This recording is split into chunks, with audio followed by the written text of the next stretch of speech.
అల్లూరు జిల్లా జర్రెల దగ్గర భరోసా party chief అభినయ దర్శనపై దాడి జరిగింది. కారులో వెళ్తుండగా వెంబడించి మరీ దుండగులు దాడి చేశారు. ఘటనలో అభినయ దర్శనకు గాయాలయ్యాయి. ఇక వెంటనే అతన్ని ఆసుపత్రికి తరలించారు. ఇటీవల భరోసా పార్టీని అభినయ్ దర్శన్ స్థాపించాడు. ఇక ఘటనపై పోలీసులు అయితే మాత్రం దర్యాప్తు చేస్తున్నట్లు తెలిసింది. ఇదే అంశానికి సంబంధించి మరింత సమాచారం మా అసోసియేట్ ఎడిటర్ వాసు మరిన్ని వివరాలు అందిస్తారు. వాసు, చెప్పండి, ఏంటి అభినయ్ దర్శన్పై దాడికి గల కారణాలేంటి? అది దాడికి గల కారణాలు ఇంకా తెలియరాయినప్పుడు కూడా అతని పరిస్థితి అయితే విషమంగా ఉందని చెప్పే పరిస్థితి అనిపిస్తుంది.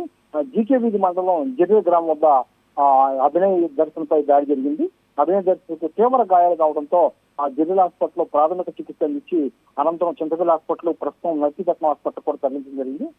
ఈయన గత కొంతకాలం క్రితం భరోసా అనే పార్టీని ఇటీవల ప్రకటించారు. ఆ దర్శన్ అరకు నుండి ఇటీవల కూడా పాదయాత్ర కూడా ప్రారంభించారు. అలాగే ఈయన పాస్ట్ గా కూడా ఆ ఏరియాలో మత ప్రచారం చేస్తున్నారనే కొన్ని రోజులుగా కూడా ఆ విమర్శలు వస్తున్నాయి, ఆరోపణలు వస్తున్నాయి. ఈ పరిస్థితుల్లో ఆ జర్రీ ప్రాంతానికి ఈయన ఎందుకు వెళ్ళారు, అక్కడ ఎందుకు దాడి జరిగిందనేది కూడా ఆయన ఇంకా చెప్పే పరిస్థితి కనిపించట్లేదు. ఆయన తీవ్ర గాయాలతో చికిత్సుకుంటున్నారు.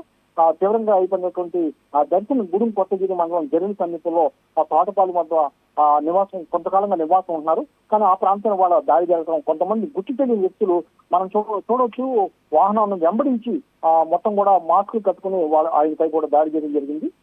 పోలీసులు ప్రస్తుతం దర్యాప్తు చేసినప్పుడు కూడా ఈ గాయపడినటువంటి దర్శన్ ప్రభుత్వ హాస్పిటల్ తరలించి చికిత్స అందిస్తున్నారు. అయితే దాడి చేసిన వ్యక్తులు ఎవరో ఎందుకు చేశారని కూడా జరుగుతుంది. అయితే గత కొంతకాలంగా ఈ దర్శన్ పట్ల అయితే కొన్ని విమర్శలు కూడా వ్యక్తమవుతున్నాయి. గిరిజనుల్లో కొంత మత మార్పిడికి ప్రయత్నిస్తున్నారు, వాళ్ళ మతం వేరే విధంగా చెప్పే పరిస్థితి కనిపిస్తున్న ఆరోపణలు వస్తున్న నేపథ్యంలో ఈ దాడి జరగడం పట్ల పోలీసులు అయితే లోతుగా దర్యాప్తు చేస్తున్నారు. మనం ఒకసారి చూసుకుంటే భరోసా పార్టీ గతంలో కూడా ఈయన ప్రారంభించడానికి కూడా పాస్టర్ ప్రవీణ్ పగడాల ప్రథమ వర్ధంతి రోజునే ఈయన ప్రకటించి ఈయన కడప ప్రాంతానికి చెందినప్పుడు కూడా ఈ ఏజెన్సీ ప్రాంతంలో అల్లూరు జిల్లా ప్రాంతంలో గిరిజనులకి సమస్యలను పరిష్కరించేందుకు, గిరిజనుల తరపున పోరాడేందుకు, వాళ్ళ హక్కులు పోరాడేందుకు ఈ పార్టీ స్థాపించారని చెప్పారు. మరి గత కొంతకాలంగా పాదయాత్ర కూడా చేయడం జరుగుతుంది. ఈ నేపథ్యంలో ఈ దాడి సంచలనంగా మొత్తం వేస్తుంది. మొత్తానికి ఈ దాడి పట్ల అయితే గిరిజనులు అయితే ఆందోళన వ్యక్తం చేస్తున్నారు. గిరిజన సంఘాలు కూడా మొత్తం ఆందోళన సిద్ధమవుతున్నారు. ఎవరు ఎందుకు జరిగినా కూడా పోలీసులు దర్యాప్తు చేస్తున్నారు. ప్రస్తుతానికి అయితే పోలీసులు పూర్తి వివరాలు అందించడానికి మరి కాస్త టైం పట్టే అవకాశం ఉంది. Ravi, thank you Vasu.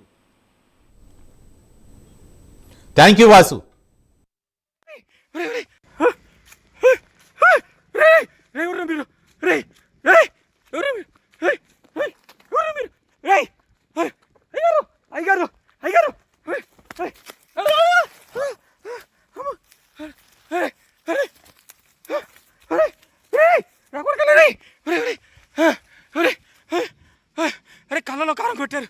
అమ్మా,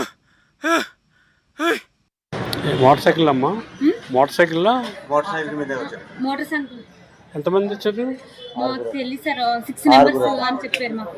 వాళ్ళు ఇటు వెళ్ళిపోయారు, మళ్ళీ వాళ్ళు ఇటు వెళ్ళిపోయారు. జనరల్ సైడ్ వచ్చారు అనేసి ఇన్ఫర్మేషన్ తెలుసు. వాళ్ళ మాట తీరు మన వాళ్ళ ఉందా, బయట వాళ్ళగా ఉందా అది మాకు తెలియదు సార్. అది అని వచ్చి అటాక్ చేశారని మాత్రం తెలుసు. అంటే మాట మన మాట వేరే, బయట మాట వేరే తేడా వస్తాయి కదమ్మా. అలా ఏం లేదు, నా దగ్గర వీడియో ఉంది.